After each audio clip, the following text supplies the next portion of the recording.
Aujourd'hui, une nouvelle secoue l'Afrique et le monde entier. Le Burkina Faso, le Mali et le Niger ont décidé de tourner une page importante de leur histoire judiciaire et diplomatique.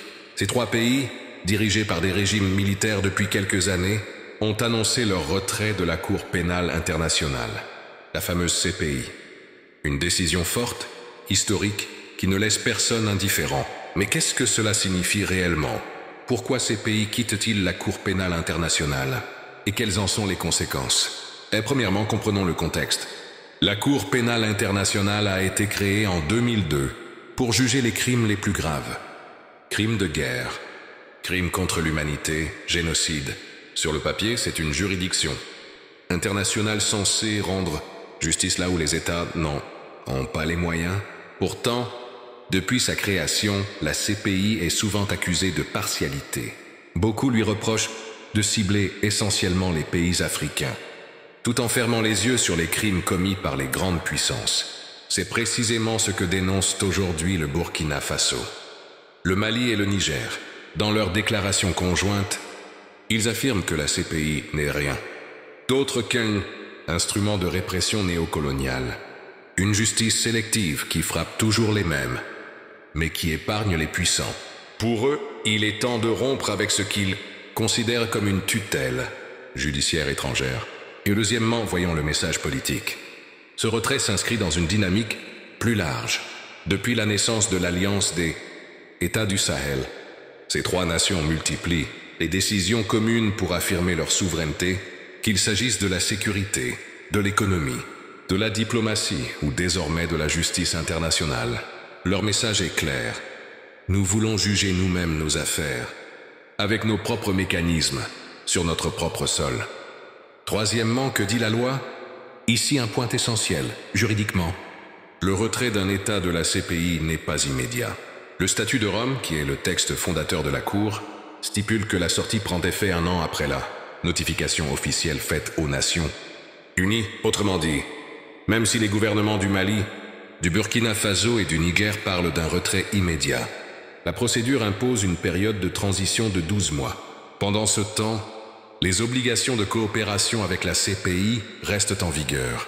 Quatrièmement, qu'en est-il des enquêtes déjà ouvertes? Prenons le cas du Mali. Depuis 2012, la CPI enquête sur des crimes commis par divers groupes armés. Le retrait annoncé ne met pas fin à ces procédures, car la loi prévoit que les crimes commis avant la date effective du retrait restent du ressort de la Cour. Autrement dit, même si le Mali sort officiellement, les crimes déjà enregistrés continueront d'être étudiés par la CPI. Cinquièmement, quelles conséquences pour les populations? Les gouvernements affirment vouloir mettre en place des mécanismes judiciaires nationaux ou régionaux capables de juger les crimes graves. Mais la question demeure, auront-ils les moyens, la crédibilité et l'indépendance nécessaires pour rendre justice aux victimes? C'est là que beaucoup d'observateurs expriment leurs doutes, car créer une justice forte, impartiale et respectée demande des ressources considérables et une volonté politique sans faille. Enfin, que penser de cette décision? Pour certains, c'est un acte de courage, une affirmation d'indépendance et de dignité face à un système international jugé injuste. Pour d'autres, c'est une fuite en avant qui pourrait priver les victimes de crimes graves d'un recours impartial. Ce qui est sûr, c'est que ce retrait marque un tournant symbolique majeur.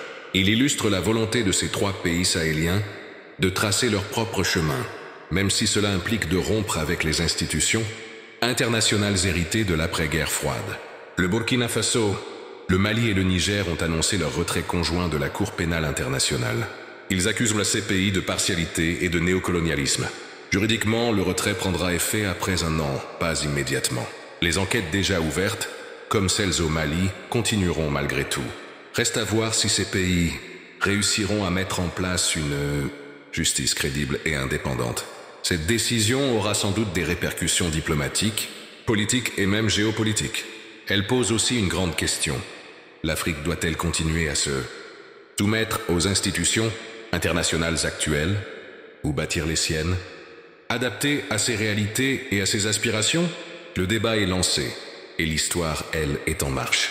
Alors merci aux libérateurs d'Afrique, Son Excellence Mr. le Capitaine Ibrahim Traoré, Son Excellence Mr. Abdurrahman Tiani, Son Excellence Mr. Assimi Gota,